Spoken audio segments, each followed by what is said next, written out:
wesleyano, mas a minha especialidade é historicidade. Mas a gente entende, né, de teologia, então vamos passar mais ou menos aqui o que a gente pode, tá bom? Vamos lá, Rony, então, para o primeiro template aí. Glória a Deus. Inclusive, você vai ver aí alguns erros, tá? É porque eu fiz agora rapidinho, não teve que corrigir de nada, foi rápido demais. Eu só consegui colocar os textos e as fontes, para você saber onde eu busquei as fontes e para a gente falar um pouquinho aí. Outra coisa que eu vou dizer é que essa teologia aqui é mais abrangente, não é bem a teologia que a gente vive hoje na Igreja Metodista Wesleyana. É uma teologia mais abrangente, é uma teologia de Wesley, e a gente filtrou algumas coisas para o lado de cá. Tipo, a Santa Ceia, para ele é sacramento. Para nós, acho que é ordenança, né? Para nós é ordenança. A diferença entre sacramento e ordenança, daqui a pouco eu vou falar. Deixa o Rony colocar para nós aí o template, nós vamos continuar. Apareceu aí? Deixa eu ver aqui. Tá aparecendo, Rony. Rony, tem que apertar em você. Deixa eu ver aqui. Ok. Tá aparecendo aqui pra gente, Rony. É para mim, não. Para mim não tá aparecendo, não. O que é, hein? Tem que apertar em você aqui, né, Rony? Será? Eu tô com... Eu tô em dois. Eu tô no meu e tô no da Ana. Ah, tá. Mas não tá vindo para mim, não. O que houve aqui, gente? Agora veio. Pronto. Certinho. Vamos lá. Ixi, peraí. Não. Fiz errado aqui de novo. Ok. Ok, vamos lá. Os elementos da teologia wesleyana. TCA, módulo 6. Vamos para a próxima aí. De novo, mais uma. Aí vem mais uma. Introdução. Então, gente, eu já vou avisar. Deve ter alguns errinhos aí de digitação. Português também, porque eu mandei essa apostila rapidinho. Em 58 minutos. A teologia wesleyana é, antes de tudo, fundamentada na Bíblia. E isso é pétreo. Tá? Não tem Pequeno Príncipe, não tem... É fundamentada na Bíblia, que é a sua maior e inteira fonte. Como também é a soma de algumas linhas teológicas. Aí sim, ela vai somar algumas linhas teológicas. E se tratando de Wesley, ele tem alguma coisa ainda de herança católica, porque é o tempo que ele viveu. Não que ele fosse católico romano, mas a teologia era católica antes, era anglicana antes, então, fatalmente, ele recebeu algumas coisas dessa linha. Por exemplo, a questão das 3 verdades teologicais, a fé, a esperança e o amor, também as 4 verdades cardeais, que é a temperança, fortaleza, prudência, e tem mais uma lá. Então, isso são heranças de uma linha de pensamento católico. Mas, embora também está na Bíblia. O nosso problema de brasileiro sul-americano é condenar tudo que vem da católica. Não tem coisa que é bíblico, que é normal. Por exemplo, uma coisa que ninguém atentou. Aquele negócio do confessionário, que o padre fica lá num lugarzinho, o cara vem e confessa para o padre. Aí tem um monte de piada que o pessoal faz aí. Mas a confissão é bíblica. A confissão é bíblica. Confessar os vossos pecados. Agora, essa questão de confessar tem que ter muito cuidado. A Bíblia manda confessar, né? Então, por exemplo, eu como pastor, na minha igreja local, quando tem uma situação que alguém precisa confessar alguma coisa para mim, precisa confessar, né? E às vezes é uma situação que, se for mexer, fica pior. O que a Bíblia manda é confessar. Então a pessoa procura, chama eu, Linéia, eu chamo o pastor Guimarães, a esposa, irmã Carla, alguém confessa, a gente ora, ajuda, faz discipulado, recupera a pessoa. Então, confessar é bíblico, mas não é bíblico, talvez, aquela casinha que o padre fica sentado ali. Então, tem coisa na teologia católica que é veraz, né? Mas nem tudo também, tem muita coisa errada, muita coisa distorcida. Sua construção da teologia wesleyana sempre teve como base a voz do Espírito Santo, a ética, o equilíbrio e a veracidade. Longe de Wesley, Fletcher e outros primitivos metodistas ou contemporâneos reescrever a Bíblia, mas sim interpretá-la sob a lente do melhor consenso, de melhor consenso. Então a ideia aqui não é reescrever Bíblia, não porque tem Bíblia agora, e o pastor Ian que deve concordar comigo, tem Bíblia agora que o versículo aqui desse tamanho e o comentário são 3 páginas. Então, parece que tem mais comentário do que Bíblia. Então, é verdade. Eu acho que o comentário tem... Então a pessoa escreve um livro à parte, né? E eu acho que o comentário é uma lembrança do texto ali. Aí, se não puder ali, manda para outro lugar, lá para o parte de trás. Mas o importante é isso aí, que a teologia wesleyana ela é fundamentada na Bíblia. O Wesley não usou outro livro, por isso que fala que era o homem de um livro só.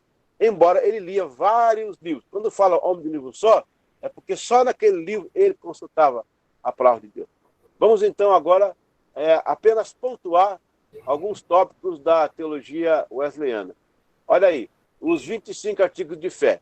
Na nossa igreja, denominação, a gente não usa esses artigos de fé. E algumas igrejas de confissão metodistas wesleyanas, elas usam esses 25 artigos de fé. Mas isso aqui é a teologia wesleyana. Eu estou fazendo aqui uma mesclagem, tá? Uma teologia wesleyana proto, que é do tempo de Wesley, e eu vou pincelar a teologia nossa hoje como igreja, como denominação. Os 25 artigos de fé, eles são provenientes dos 39 artigos de religião do Thomas Cranmer, que quando o Henrique VIII colocou ele como chefe, você adiantou. Pode voltar. É só me acompanhar aqui. Quando eu começo a ler, você vê que muda aqui a expressão de falar. Eu estou comentando agora. Aí, segura aí, Rony, por favor. Então, 25 artigos de fé, ele é proveniente dos 39 artigos de religião da Igreja Anglicana. Lembra quando o Henrique VIII quis fazer uma liturgia para ele, particular? Aí o Thomas Cranmer, ele redigiu esses 25 artigos de fé. É claro que ele deve ter consultado muitas fontes, né? Mas não existia, foi ele que fez. Porque o Henrique VIII estava usando 6 artigos de religião da Igreja Católica. Eram 6 artigos. Aí o Cranmer ampliou para 39 artigos. Quando o Wesley pegou, e o Wesley foi redigir para a sociedade, ele tirou aí alguns artigos aí de 39 caiu para 25, né? Ele tirou 14 artigos, né? E que achava que não merecia atenção, que talvez não fosse bíblico, que estivesse conflitando, ele se focou nos 25 artigos de fé. Vocês vão receber esses artigos lá pelos LCMs, pela leitura complementar de matéria. Eu vou mandar um só sobre o artigo de fé e contando também essa história. Mas os 25 artigos de fé é teologia wesleyana, está lá no princípio, né, do movimento, e é bom a gente dar uma olhadinha, porque tem muita coisa nossa ali também. Os meios de graça, que é o próximo tópico aí, o mês de graça, ele também foi falado ontem pelo pastor Felipe, né? E o doutor Felipe colocou muito bem para a gente ontem, uma aula fantástica, gente, um manjar de Deus, assim como foi também a da Águida, a professora Águida, o professor André, e ele falou sobre o mês de graça. Eu achei fantástico o modo como ele colocou o antinominismo e a questão do legalismo. É muito interessante esse paralelo que ele fez. Depois da aula eu conversei com ele, achei muito legal, porque se o Wesley fica ligado às obras pela graça, ele seria, então, legalista. Ou se ele diz, não, as obras não prestam mais, deixa para lá, ele seria antinominista, e aí correria o perigo de teologia liberal, progressista, e descambar pós-modernismo. Mas ele elencou os meios da graça. Nenhum nem outro. Vou ficar por aqui. Vamos usar isso aqui para a gente caminhar numa direção processual de santidade. No tempo de Wesley, a santidade era processual. Inclusive, nos artigos vai ter mais detalhes, né? Tem a santidade inicial, a santidade final, vai por aí, a glorificadora, a graça, né? Então, os meios de graça é algo que você pode ensinar na sua igreja, na escola dominical, falar com o pessoal da liderança. Se quiser fazer uma live comigo na sua igreja sobre meios de graça, a gente faz também, vai ser muito legal. Então, isso aí. A centralidade da teologia wesleyana é a fé e o amor. Se você pegar a teologia wesleyana e pôr numa balança, vai ter fé e amor. Ela explora a fé e o amor. Olha, gente, é muito difícil falar isso, mas não é porque eu sou wesleyano, não, mas a nossa teologia, ela, além de ser bíblica, é uma das mais equilibradas e centradas. Eu não estou aqui tecendo comentário contra outra igreja, outro povo, outro pessoal. Não, eu nem falei nomes aqui, mas tem muita teologia por aí que ela é tendenciosa, é inclinada. Então, a nossa teologia ela é muito centrada. O Wesley lia muito, ele tinha muita certeza do que estava falando, fora as consultas. O cara com 18 anos já era mestre, rapaz, em latim, em filosofia, brincadeira. Então, e fora o Espírito Santo que iluminou o coração dele. Então você vai ver que pega toda a teologia wesleyana. Olha, só aqui comigo, fora os que eu tinha ali, eu tenho aqui, ó, a teologia wesleyana de Mateus Lelivre comigo aqui, do Dr. Vinícius Couto, em favor do arminianismo wesleyano. Olha a grossura do livro, olha o tamanho do livro aí. Você vê, ó, tá vendo? Eu tenho aqui, ó, o Andar como Cristandor, a Salvação Social Wesley, do Helmut Renders também. Olha a grossura do livro. Então, é muita coisa, mas você pega toda a teologia toda, joga assim, você vai ver fé e vai ver amor. Ela está centrada em fé, que é a minha devoção com Deus, a minha volta, o sacerdócio universal, a via limpa para você encontrar com Deus sem a interferência do sacerdote. E você tem o amor do lado, que é a prática, que é o interessante. Ontem ainda pensei na frase,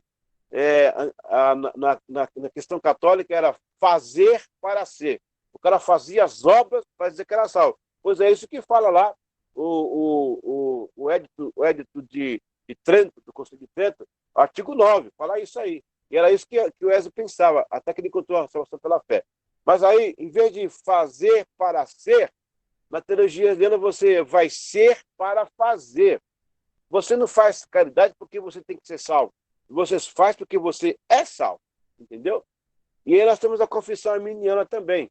E o Wesley vai pegar a confissão arminiana. O Wesley vai estudar, ele vai ter um contato muito forte. Ele já sabia, ele já conhecia.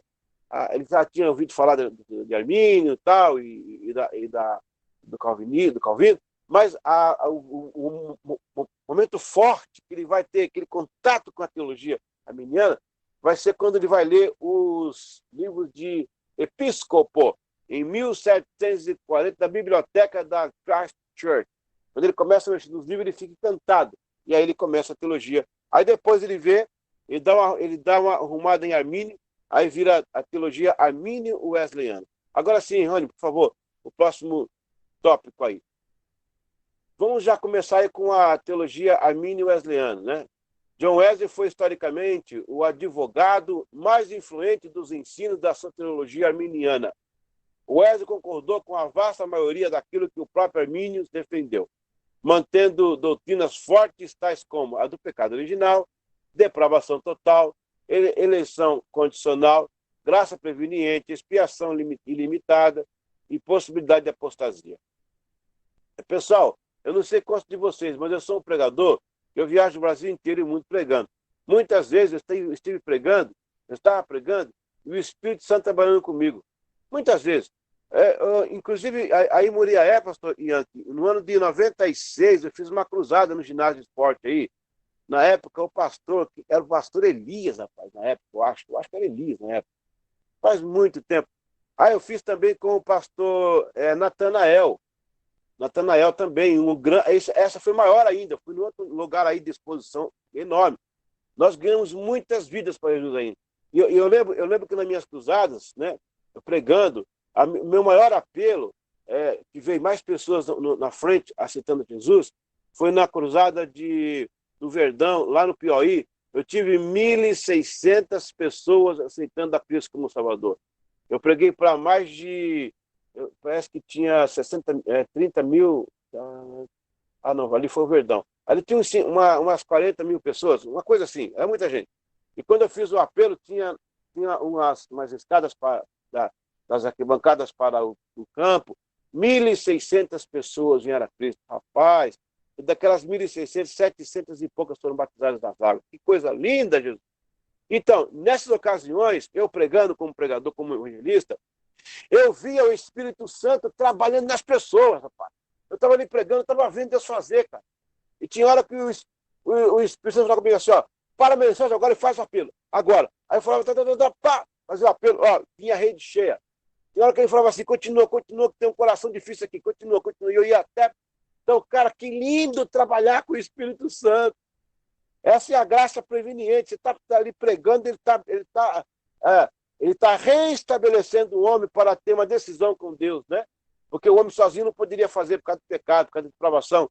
O Espírito Santo vai e dá ao homem essa condição de fazer a decisão. Coisa linda. Wesley, porém, afastou-se do arminianismo clássico em 3 questões. Aí vamos ver agora qual a diferença da teologia armínio e a teologia armínio-wesleyana. Vamos lá. Expiação.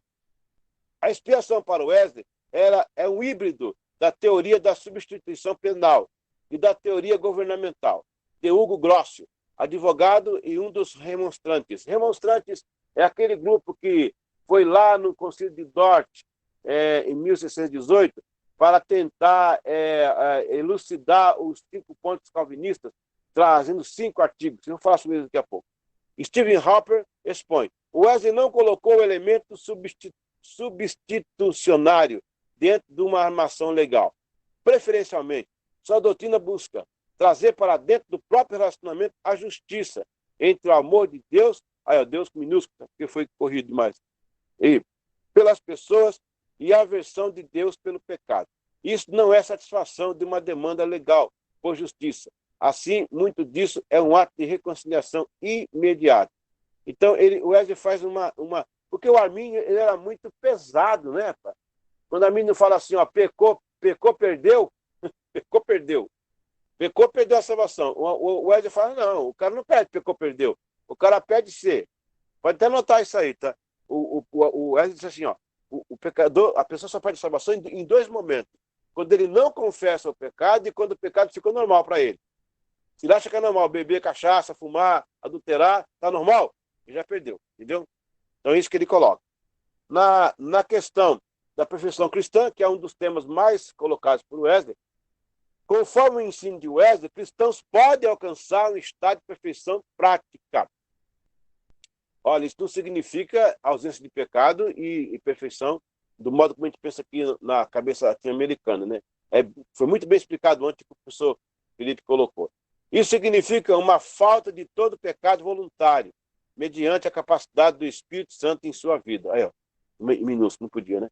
Perfeição cristã ou santificação inteira, ou inteira santificação, conforme Wesley, é a pureza de intenção, toda a vida dedicada a Deus. E, gente, toda vez que aparecer Deus minúsculo, Espírito Santo minúsculo, me perdoa, aqui o meu aparelho que fez a correção, e quando eu coloquei, ficou assim, não tive tempo de revisar. Pastor, o slide não passou, não. Hã? Agora foi. Foi, né? né? Que o slide não tinha passado, agora foi. Desculpa. Ok. Lá em cima, então. Conforme o ensino de Wesley, o cristão pode alcançar o estado de perfeição cristã. Isso significa uma falta de todo pecado voluntário, mediante a capacidade do Espírito Santo em sua vida. Ó, tá vendo? É condicional. Perfeição cristã ou santificação inteira, conforme Wesley, é pureza de intenção, toda a vida dedicada a Deus. E a mente que estava em Cristo nos capacita a andar como Cristo andou. Isto é, amar a Deus de todo o seu coração e os outros como a você mesmo.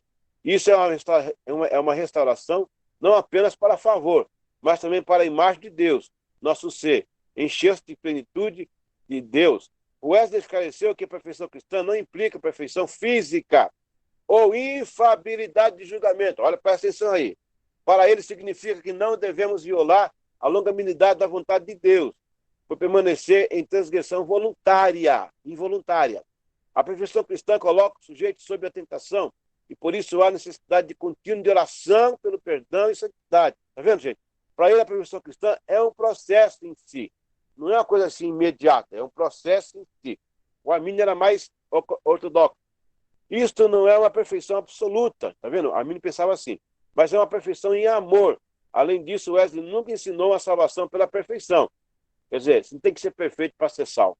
Mas preferiu dizer que santidade perfeita é aceitável. A Deus somente através de Jesus Cristo. Está pegando aí? Então, tira da cabeça o negócio que, não vou pregar a perfeição cristã porque ninguém é perfeito. Para com isso. Isso é caminho de tupiniquim.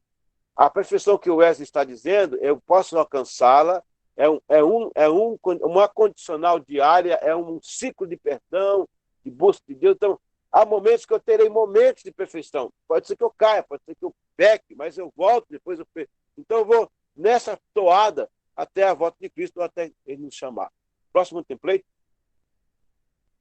A possibilidade da apostasia, que é aquela questão de você desviar. O Wesley aceitou completamente a visão arminiana que cristãos genuínos podem apostatar e perder a salvação. O famoso sermão A Call to Backsliders demonstra claramente isso. Harper resume da seguinte forma: o ato de cometer pecado não é nele mesmo fundamento para perder a salvação. A perda da salvação está muito relacionada a experiências que são profundas e prolongadas. Aí, ó. Wesley via dois caminhos principais que resultam em definitiva queda de graça.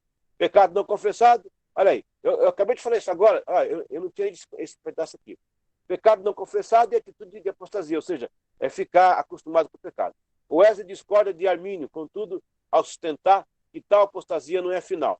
Quando menciona aqueles que naufragaram em sua fé, Timóteo 19, Wesley argumenta que não apenas 1 ou 100, mas estou convencido, muitos milhares, incontáveis são os exemplos. Aqueles que tinham caído, mas que agora estão de pé. Então, isso é que diferencia um pouco da teologia armínio, para a teologia armínio-wesleyana. Próximo, vamos para o quadrilátero wesleyano. O quadrilátero wesleyano é uma teoria que é acreditada a John Wesley, um dos líderes do movimento metodista da Igreja Protestante do século XVIII. É designado a servir aos cristãos nas suas ideias básicas, podem ser aplicadas virtualmente a qualquer um. O quadrilátero diz que existem 4 autoridades que nós podemos usar para tomarmos decisões, explicando-os assim como se segue. O quadrilátero wesleyano: a Bíblia, a razão, a tradição e a experiência. Eu vou dar uma dica para você decorar isso rapidinho. Onde é que Wesley viveu? Na Inglaterra. A Inglaterra é chamada de Bretanha, não é? A Grã-Bretanha. Pega a primeira letra da frase Bíblia, da palavra Bíblia, a R da razão, o T da tradição e o E da Brete. Da Brete, né?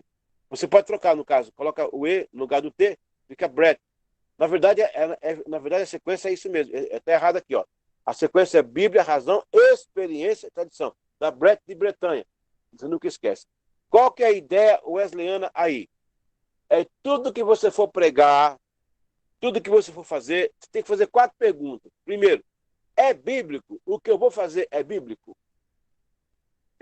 Xingar um palavrão é bíblico? Não. Enganar é bíblico? Então, o que eu vou fazer é bíblico? Né? Tem coisa que não é bíblico, mas tem coisa que não é bíblico, mas não é pecado. Mas aquilo que for bíblico é bom fazer. Aí a segunda pergunta: o que eu vou falar, fazer, tem razão? Tem noção? Porque eu não sei se você conhece aquelas 3 letras daquele acróstico, não, aquela sigla MSN, que é muito usado em computação, é muito usado aí em tecnologia, MSN. Então, significa metodista sem noção. MSN, metodista sem noção. Então, você tem razão. O que você vai falar tem razão de ser? Tá batendo um tico-teco tão legal? Tá batendo? Porque tem gente falando besteira pra caramba aí, que sem razão nenhuma. Então, passa pela razão. Né? A tradição é uma coisa que é costumeira a gente fazer.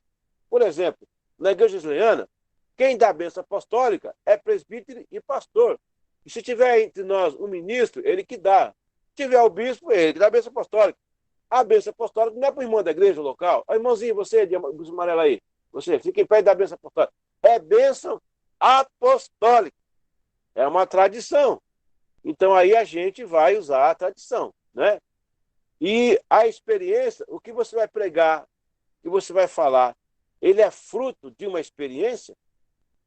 É algo que você teve comunhão com Deus? Você falou com Deus? Deus falou com você? Tá vendo? É isso que é o quadrilátero wesleyano. Os nossos pregadores, nossas pregadoras, têm que, antes de falar ou fazer, ou tem que usar esse quadrilátero aí, que isso é importante para o dia de hoje. Depois surgiu o pentalátero. Aí o pessoal começa a fazer tanta coisinha que vamos ficar no quadrilátero que é melhor. Próximo. Uma das mensagens mais fortes da teologia wesleyana é essa aí. O Imago Dei. Imago Dei. O Wesley diz que a imagem está no relacionamento. Porque a ideia de Wesley é que o evangelho veio restaurar o homem à imagem de Deus. E se é a imagem de Deus, ele produz o que Deus produz. O Wesley diz que a imagem está no relacionamento. Recebemos o amor e a graça de Deus. E refletimos isso para o mundo. É isso aí, ó. Embora de forma imperfeita por causa da corrupção decorrente do pecado original. O Wesley usa a metáfora do espelho, inspirada nos pais da igreja do Oriente, que lá foi falado, né, atrás. Imagem é a vocação de refletir o Criador no mundo, nos relacionamentos. Usamos os dons recebidos para estar em conexão. Segundo Wesley, isso é feito em 3 modos. Natural, através dos dons da razão, entendimento, vontade e livre-arbítrio, sendo que os 2 últimos são afetados pela corrupção. Política, através da capacidade de liderança, o domínio, a administração, também exercidos de forma corrompida. E a moral, através do atributo do caráter moral, que é exercido através dos relacionamentos que recebemos e passamos para diante. Então, essa questão de semelhança à imagem, vamos lá, essa questão, ó, já vai ter sermão para o domingo seu aí, para você pregar amanhã. Olha que legal aqui, ó. Vamos lá. Vamos na revelação aí, ó. Imagem e semelhança de Deus, tá? A semelhança de Deus. Nós somos semelhantes a Deus porque nós somos imortais. Nós temos o Espírito dele dentro de nós. A gente interage com ele, a gente raciocina, a gente tem uma decisão. Isso é semelhança de Deus. A semelhança do domínio, do dominar, do decidir, da eternidade. A planta não é eterna, a galinha não é eterna, nós somos eternos, a nossa semelhança está aí. Agora, a nossa imagem, a imagem de Deus, a nossa imagem e semelhança, nós somos criados em imagem e semelhança. A imagem é o que eu reflito. O que é uma imagem? É aquilo que eu vejo no espelho, vejo na água. Eu estou refletindo, você reflete Deus. Se você foi restaurado pelo Espírito Santo, você vai refletir Deus, porque você já é semelhante. Olha como é que resolve essa questão rapidinho, tá vendo? Essa pergunta é feita nas igrejas, a pessoa sabe responder. O que é imagem e semelhança? Tá aí, ó. É aqui no TCA que você aprende esse negócio bonito, rapaz. Aí, ó. A semelhança é a eternidade dentro de nós, a lei moral, a deidade, no caso de reconhecer que é um ser supremo, né? A imortalidade, isso é semelhante. O animal não é assim, a terra não é assim, ninguém é assim, a planta nenhuma é assim. E a imagem é porque eu reflito Deus. Por isso que quando o Espírito Santo me toca, o sangue de Cristo me salva, ele me limpa, eu começo a refletir Deus às pessoas. O amor e a graça. Ô, glória! Anota aí, gente, anota aí. Eita, vamos para o próximo aí. Eu queria ficar aqui mais tempo aqui, dá para pregar um sermão aqui, ó. Quem sabe domingo que amanhã você tem a mensagem. Hoje eu vou pregar sobre Imago Dei, a imagem de Deus. Vamos ficar em pé, a ler o texto em Gênesis. E aí, no final você fala, Deus vai transformar a sua vida. Você já tem a semelhança, você já é eterno. Já tem um Espírito dentro de você que foi dele e tal. Mas agora você precisa refletir Deus na comunidade. Eita, bênção! Glória a Deus. Ordo Salutis. O que é Ordo Salutis? É o próximo, Rony. Ordo Salutis. A Ordo Salutis é a ordem de salvação. É a sequência soteriológica que existe em várias confissões. Algumas diferem da nossa. Ordo Salutis refere-se a uma série de passos conceituais dentro da doutrina de salvação cristã. Tem sido definida como um termo técnico da dogmática protestante para designar as etapas consecutivas no trabalho do Espírito Santo na apropriação da salvação. Então, nós, wesleyanianos, entendemos que temos a chamada, a fé, a graça preveniente, a graça convincente, ela é que faz a chamada. O ser humano é tocado por Deus, é a sinergia. Nós não somos monergistas, somos sinergistas. Também nem somos infralapsarianos e nem somos supralapsarianos. Nós estamos no meio aí, no equilíbrio, entendeu? A chamada é feita pela graça preveniente, a fé, a graça convincente. Aí vem o arrependimento que vai levar você para a graça justificadora. Havendo a justificação, não quer dizer que você se tornou impecável, santo e perfeito. Não. Alguém pagou a sua conta. Você está sujo, pecador, você vai limpar, mas alguém se você já pertence a alguém que já pagou, você foi justificado. Você não vai para o inferno mais, agora ele vai ser limpo. E vai ser o quê? A santificação, a graça santificadora. Aí vem a perseverança dos santos, né? É ficar firme com Jesus para não perder a salvação. e vem a glorificação, que é depois da morte. Glória a Deus. Né? Aleluia. Então você tem esses passos aí que você pode usar para entender a ordem de salutis do movimento wesleyano. Muito legal isso, dá para explorar muita coisa aí, tem muita coisa legal que você pode ver nisso aí. Segundo isso, a frase é atribuída a Spurgeon e atribuída a Wesley. Eu já fui atrás de tentar achar quem é o dono da frase, mas vamos ficar com os dois então. Apesar que eles pregaram isso a vida inteira. A salvação tira a lama de você. E a santificação... não. A salvação tira você da lama. E a santificação tira a lama de você. Também você define aqui 3 coisas que o Pai, o Filho e o Espírito Santo fazem. Em primeiro lugar, Jesus tira a igreja lá do mundo. Anota aí, que isso é mensagem também. Pega aí, vai pegando as revelações. Primeiro, Deus tira a igreja... Desculpa. Primeiro, Jesus tira a igreja do mundo. Ela está no mundo da igreja, vai lá e tira. Aí escreve, isso é salvação. A igreja foi tirada do mundo, aí vem o Espírito Santo. Agora o Espírito Santo tira o mundo da igreja. Escreve aí, santificação. E agora vem Deus e tira a igreja da igreja. Escreva aí, glorificação. Então eu tenho aí salvação, eu tenho aí santificação e eu tenho glorificação. Primeiro, Jesus, pela salvação, tira a igreja do mundo. Segundo, o Espírito Santo, pela santificação, tira o mundo da igreja. E terceiro, pela glorificação, Deus tira a igreja da igreja. Eita glória! Essa manhã, rapaz, tá pegando fogo aqui. Glória a Deus. Eita, é muita mensagem. Para pregar aí uns 4 domingos, aí ó, um atrás do outro. Amém? Próximo. Vamos entender agora a diferença que nós temos entre os calvinistas e a gente, né? Como disse para você, eu estive na Holanda fazendo uma pesquisa sobre o Jacob Arminius lá, né? E ele era também calvinista no começo. Mas ele começou a entender umas coisas estranhas, começou a ensinar em Leiden. E aí ele foi chamado para se explicar, e ele começou a se aprofundar para explicar. Quanto mais aprofundar, mais ele mudou sua orientação. Ele enfrentou um cara na sua época chamado Gomarros, um outro Filipe que tinha lá. Ele morreu antes de ver a obra cumprida, porque ele morreu em 1609, 1613, uma coisa assim, morreu em 1600. E ele não pôde ver o Concílio de Dort, que foi em 1618.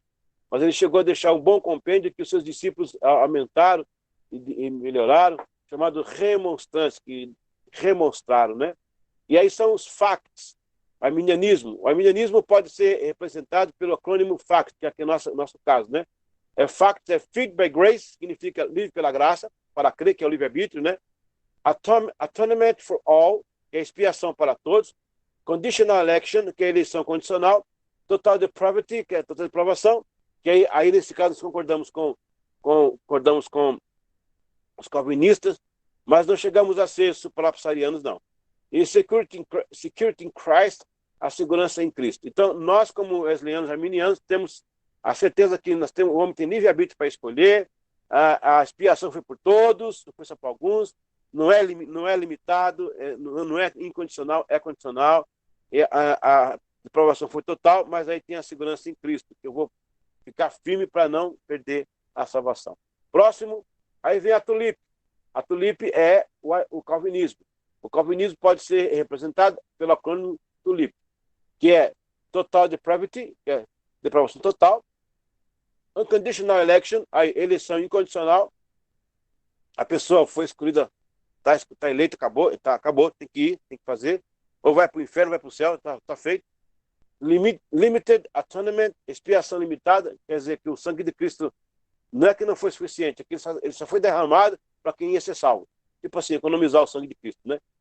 Irresistible Grace, que é graça irresistível, no arminianismo, que fala que a pessoa pode até resistir pelo livre-arbítrio, né? Aqui neles não, eles são irresistíveis. E a Perseverance of Saints, que é perseverança dos santos, que estando uma vez salvo, isso nunca mais vai desviar. Que bom, né? Agora vamos aí para o 13. Aí nós temos aí mais um pouquinho da teologia wesleyana, que são as obras de piedade e as obras de misericórdia. Essas duas vertentes pertencem a quê? Isso, muito bem, Vitor, respondeu certinho. É as obras, os meios de graça. Os meios de graça desembocam nessas duas coisas aí, ó. Obras de piedade, tem oração, a leitura da palavra, meditação, compartilhar dela, a Santa Ceia e a visão social da ceia, em comunhão com todos os irmãos, não é uma coisa, o Wesley não separa você do grupo, a gente está junto ali na comunhão, as obras de piedade, e as obras de misericórdia, que é o fruto do que você foi salvo, o impulso da sua salvação, te faz fazer as obras de misericórdia, que é atender ao próximo, aquele quadrilátero, né? A viúva, o órfão, o estrangeiro e o pobre. E aí você pode também interpretar como santidade interna, como disse o professor Felipe ontem, quando eu faço obra de piedade, internamente me santificando, e quando eu faço a obra social, eu também estou externamente santificando, que é também a santidade espiritual e é também a santidade social. Eu não vou entrar em doutrinas, porque aí as doutrinas já é um desdobramento da teologia. Aí teria que vir os credos, tal, e aí teria que ser outra aula, mas você vai receber isso nos nossos LCMs, que são os artigos, para você aprofundar. Como eu tenho falado, essas aulas são pontuais, elas são aulas master. E a partir dela vem, então, cada tópico que você viu aí das aulas, tem 20 artigos cada um, num total de 300 artigos. Ok? Muito bem, eu fui aí direitinho no meu horário, passou só um minuto. Então, é isso aí. Nós temos uma pincelada na teologia wesleyana. Tem muita coisa aqui. Vamos abrir agora, então. Obrigado, Rony.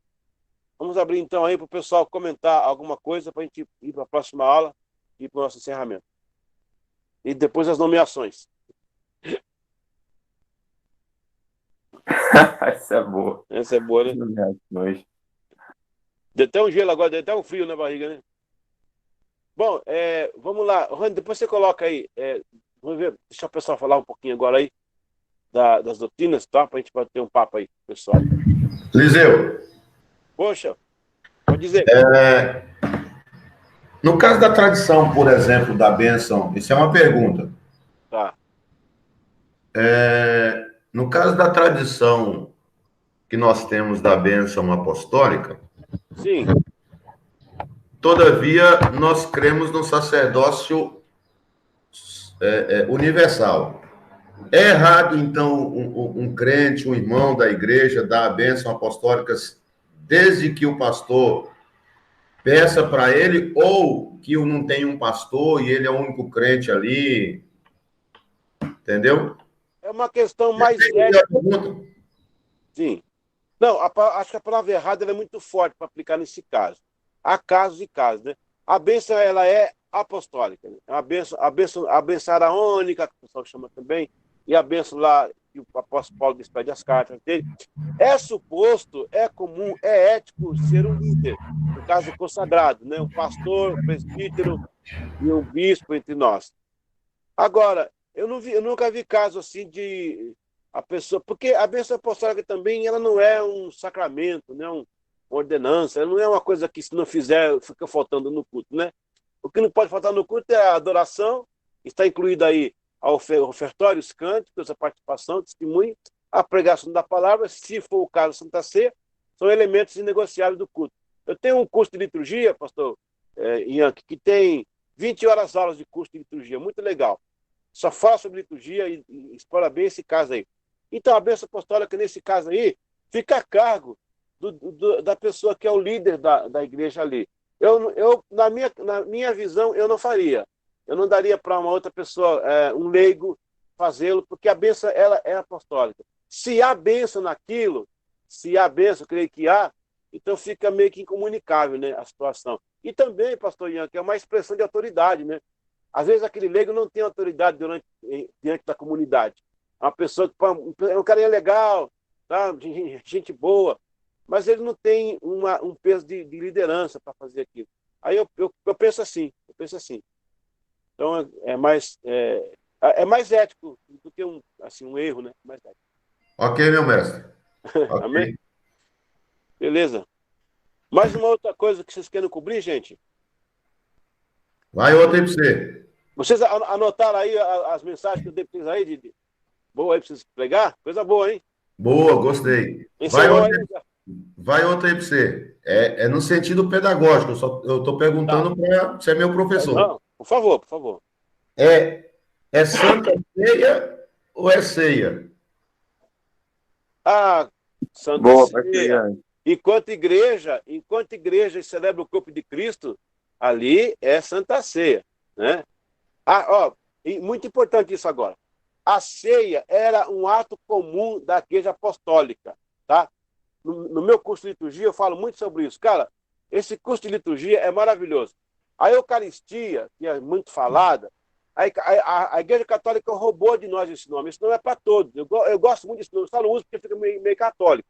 Mas eles roubaram de nós. Eles roubaram da cristandade esse nome Eucaristia. Porque está implícito na ceia a questão da Eucaristia e a questão da bênção. Quando a ceia ela é feita em termos de igreja, estamos reunidos em nome do Senhor, ela torna-se um ato santo. Ela não torna-se santo, porque eu vou consagrar os elementos e ficar santo também. Aí eu vou entrar para a consubstanciação ou pela transubstanciação. Não é o caso aqui, né? A gente é mais zwingliano nesse caso aí. A ceia, então, naquele momento que fechou como igreja, ela é santa. Agora, a igreja primitiva tinha um costume de se reunir aos domingos para ceiar junto, comida. Até o apóstolo Paulo chegou lá em Corinto, aquele povo de Corinto é um povo difícil, né? Tem que ser Coríntios, né? O apóstolo Paulo chegou lá arrebentando com ele. Quer comer, come em casa. Porque eu estava querendo beber em casa. O povo estava quebrando. Tem que ser corintiano. Até na Bíblia é problema, né? Então, essa ceia é a ceia aberta, que depois o Wesley vai chamar de festa ágape. Agora, a Santa Ceia, aí sim, são quando você reúne os elementos, a Holy Communion. Agora, a Eucaristia, vamos lá. Eucaristia, do grego Eucaristém, ações de graça, agradecimento, mas é um agradecimento diferenciado. Veja que Jesus abençoou o pão. Mais uma mensagem aí, ó. Ele abençoou o pão e ele também consagrou, agradeceu pelo cálice. Ele abençoou o pão, olha, presta atenção, ele abençoou, está escrito lá, nos 4 evangelhos, inclusive nos sinóticos, né? Ele abençoou o pão e ele agradeceu. Por que ele abençoou o cálice? Por que agradeceu o cálice? Aqui eu tenho a bênção e aqui eu tenho a Eucaristia. A bênção, porque a bênção, o pão que você tem, ele é diário. Ele tem que ser abençoado e ele é diário.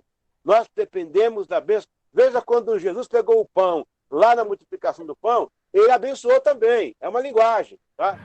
A Eucaristia, nesse caso, é a ação de graça. Jesus estava agradecendo pelo sangue eterno da salvação humana. A gratidão, a ponte que nos leva da terra à porta do céu chama-se gratidão. Jesus estava agradecendo pela a gratidão dele, ela é eterna. A nossa salvação é uma gratidão eterna.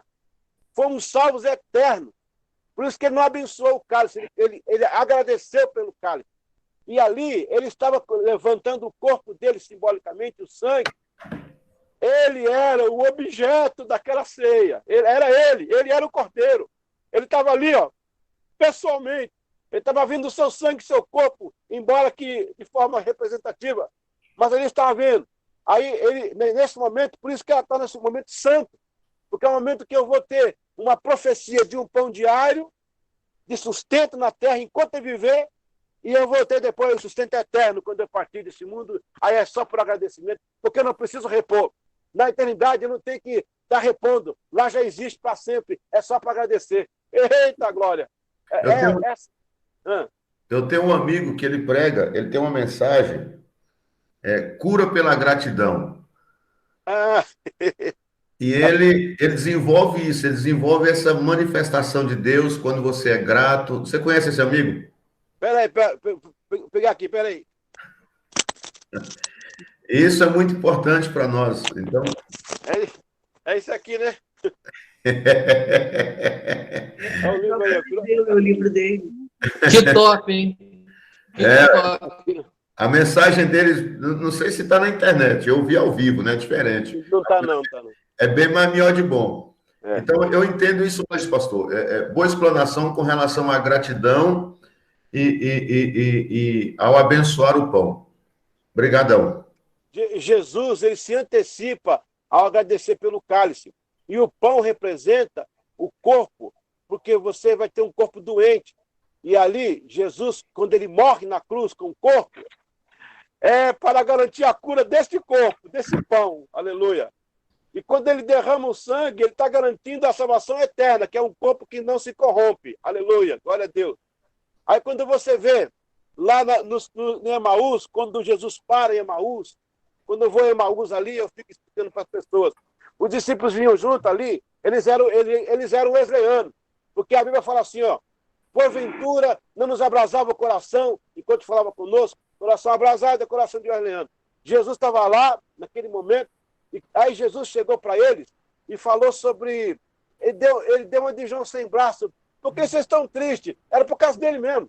É, porque você não está sabendo, não? Você é de fora? Você veio de Muriaé? Deixa eu ver. Porque você não está sabendo, não? Que morreu aí. Você veio de Juazeiro, da Bahia? Você não sabe que morreu aí o Salvador? Aí Jesus, rapaz, cara de pau, ele fala assim, é o filho de Maria do José, o carpinteiro que fazia isso e curava. Isso aí, ele mesmo, é isso aí. Ah, tá, mas eu conheço ele. Como?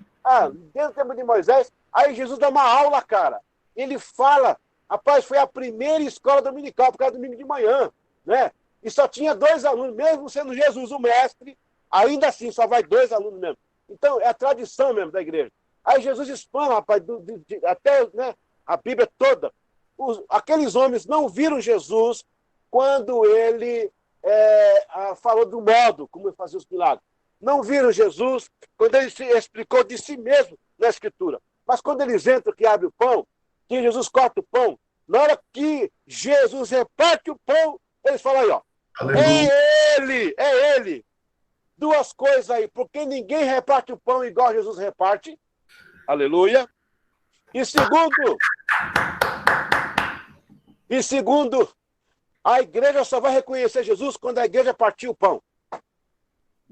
Olha, você pode fazer milagres à vontade, Jesus falou de milagres, você pode ser farto em teologia, em conteúdo, o modo e o conteúdo está cheio. Tem igreja que tem teologia demais, está fazendo milagre demais aí, muito. Agora, só quando a igreja parte o pão, a comunidade consegue ver Jesus em nós. Olha, ó, eu sabia que ele estava ali.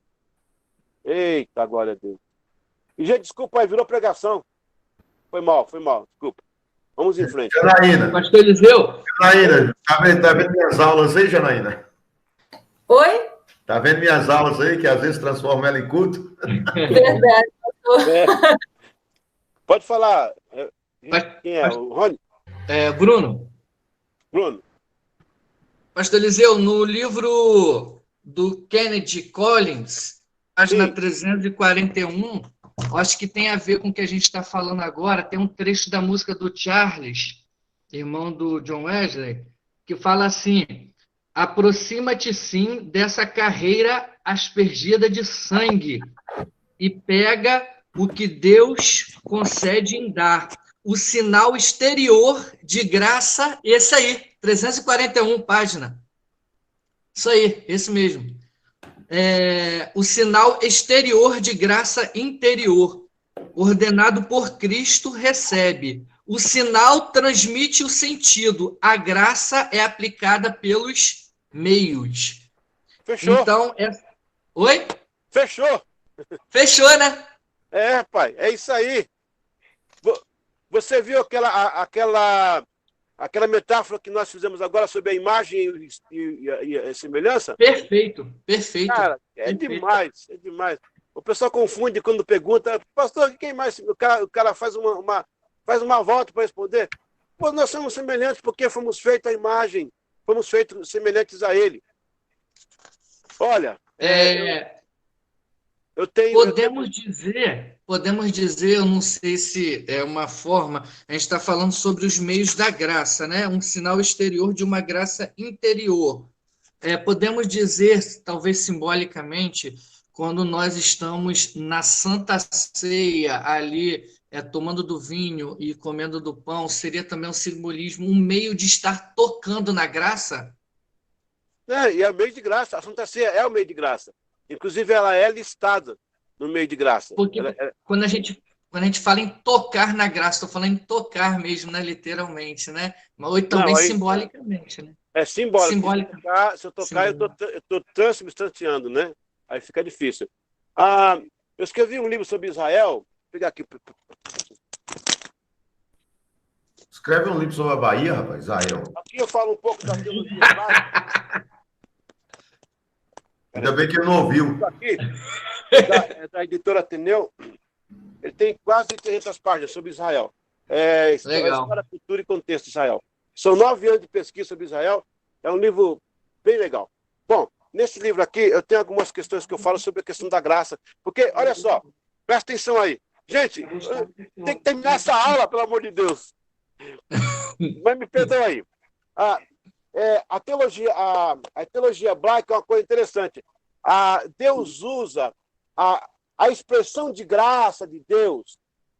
Ela acontece, fora outros momentos, mas em momento próprio de ação divina na humana, é naquela passagem de Samuel e Deus.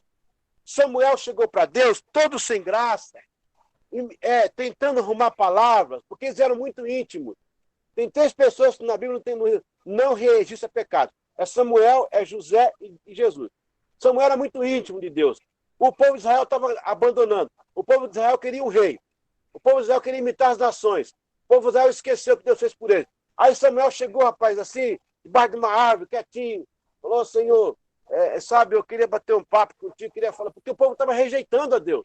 E Samuel ia falar para o patrão. Samuel é o gerente. Fala, patrão, o público não quer mais. Aí ele chega assim, aí o que Deus fala para Samuel? Cara, ali eu vejo 2 amigos íntimos conversando. O Senhor fala assim, Samuel, preocupa não, filho. Não é vocês que eles rejeitaram. Verdade. É a mim que eles rejeitaram. Eu tirei esse povo do Egito, eu abri o mar para eles passar, eu dei água no deserto, eu dei comida, eu tratei, eu cuidei deles. Agora eles querem um rei, eles vão ver o que eles vão ter.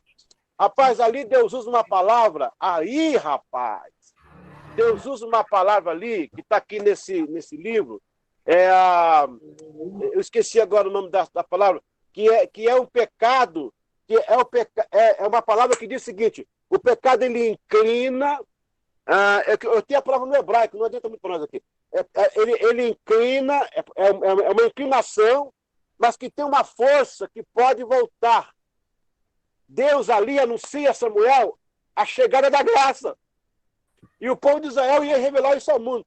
Por isso que quando Israel entra em Canaã, encontra um Deus El, igualzinho o Deus El deles, o nome era igual. O El, que era casado com Azera, que tinha o filho Baal, que tinha o filho Hadad, era a mitologia enoísta dos cananeus, ali. Aí, quando Israel vem também com o El. O diabo sabia que Israel vinha para lá, criou um El igualzinho, né, o nome, para confundir. Só que aí, nesse momento, você vai ver que a linguagem bíblica muda para Elohim.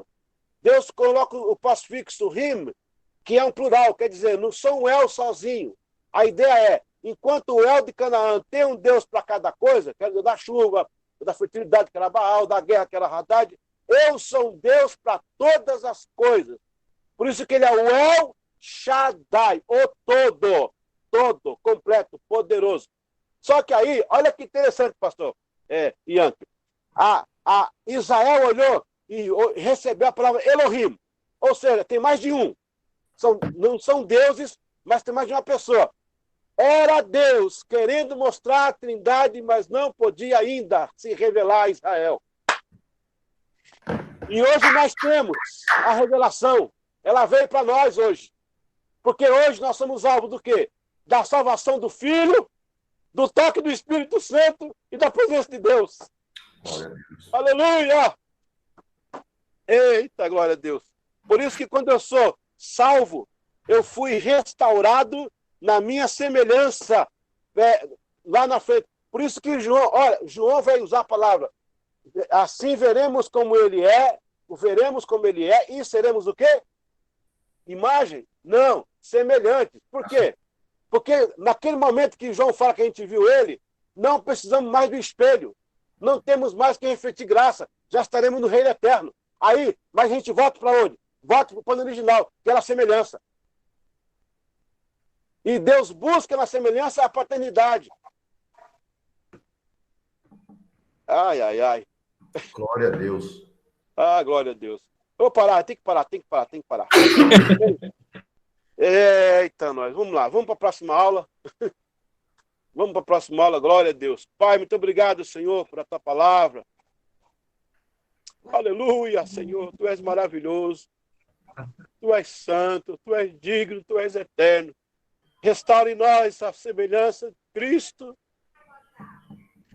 Porque sendo semelhantes a Cristo, andaremos como ele andou, falaremos como ele falou, tocaremos as pessoas, elas serão curadas, pregaremos, elas serão salvas. E na semelhança restaurada, a imagem vai refletir o espelho, vai refletir o amor de Deus das pessoas. As pessoas olharão para mim e não verão a mim, elas verão o Senhor, o amor do Senhor, a graça do Senhor. Aí o meu eu cai por terra, e o eu absoluto, que é o teu, assume o controle. É por isso que Moisés, quando desceu o Senhor do Horebe, o seu rosto brilhava, ele foi restaurado. E aí ele refletia a Deus.